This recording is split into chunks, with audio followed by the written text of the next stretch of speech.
Hey guys, what's up? It's Billy from the Hero Kids channel here, just with a speed duel deck profile. So this is post the Ultimate Predators and Skies of the Battle set, and it's my updated zombie list. Yeah, so there's just a big long backstory about zombies being like my first deck back in like 2009. So when I saw there was like zombie cards in this game, I kind of was like drawn towards it. I always thought Bones was like a funny side character in the original series, so I kind of was just like, look, I have to play this.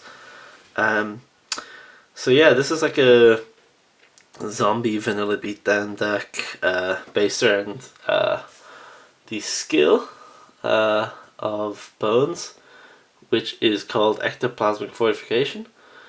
So for people who don't know, the skill reads, once per turn, if you control a zombie monster, you can place one counter on this card. So it's kind of like a continuous spell or a field spell, but it's not treated as being on the field, so it can't be removed with cards like Twister, Amazon Sage, Dispel, those kind of cards. But it basically reads, all zombie monsters you control gain 100 attack and lose 100 defense for each counter. So turn 1 your guys are becoming 100 bigger, turn 2 200 bigger, turn 3 300 bigger, and so on. But then any damage you take involving a zombie monster is doubled, which can be quite problematic as well. I'll get to something with that. The reason I played this over the what's the skill? It's the one that plays Wasteland. I cannot think of the name of the skill, but it plays Wasteland as a field spell. One of the issues I have with that is if you play against dinosaurs, it's just an extra boost for them as well. It's pretty irrelevant. 200's a pretty small boost. Like after turn 3 with this deck, you're getting that anyway. But what also is, if you play like a mirror type where you play against another zombie deck, it's just helping them as well. Same as with the dino thing. Whereas this just gives you an edge, which is really important. So yeah, that is the skill. It will slightly conflict with something later, and I'm going to try and work around and try and like see if I can fix up a new list for this in a bit. But this is just like a primary list. So anyway, we're gonna get straight into the profile. The card choices themselves are pretty self-explanatory, so the profile should be quick enough. So we played 3 Dragon Zombie. Dragon Zombie is a 1600 vanilla beat stick with 0 defense. And it's level 3, importantly. And I guess you can type him off with 3 Armored Zombie. So this was Crawling Dragon, this was Zanji before they were zombified and lost 2 levels in all their defense. But yeah, these are your vanillas, your primary beaters. Like I was saying, like with this, turn 1 this is on 17, then turn 2 this is on 18. While also kind of like the vanilla deck that plays like Sonic Bird and stuff, the addition of these being zombies means that like on turn 1 this is already the same as Sonic Bird, and then turn 2 it's bigger. So I like that with the deck. And then to round up the rest of the monsters, we play a pretty small monster lineup. Crass Clown or Clown Zombie is another option just to play like as a one-off, just for numbers. But for now, I'm just playing the 6 villainous. And then we play 3 Zombinas. She's a zombie, so she can be used to trigger this skill, but she is also just a floater. Lets you recur your guys. Lets you. You can do some cool things like. You say if you go like hit with a zombie, they like battle trap it and then kill it with like a swordswoman. There's a cool thing where like you can like normal summon this, not use your skill, and then crash it, summon the zombie and attack for game. or just like boost it and then just have a live floater. So yeah, that's Zombina. That's the monster lineup. Again, there's an argument to playing Clown Zombie as a like 7th normal monster instead of one of these next cards, but yeah, I just decided to play the 9 for now. So now, like I guess the bread and butter of this deck, quite similar to like the vanilla deck, the normal monster beatdown deck. It's Enchanted Fitting Room. You pay 800 and then you excavate the top 4. For every level 3 or lower normal monster that is excavated, you can special summon it in face up attack or face up defense. So it's essentially like Pendulum or something in this format. Like, it's such a fast card for this game. So there are 6 cards in my deck that when hit I can summon. So 6 out of 20, like you're looking at like 30% of your deck basically being summonable, which is quite big. It's most of the time you'll just be trading, like someone hitting one guy. So it can be seen as kind of just a Rhoda or like almost more like an unexpected die, but also there's the kind of win more situations where you'll hit multiples. There's also situations where you won't see any, but you know, I guess that's almost as likely as you hitting 2, but you're kind of willing to accept just hitting 1 in this game because you have your normal summon and you have traps and stuff. So yeah, the Tree Channel Room.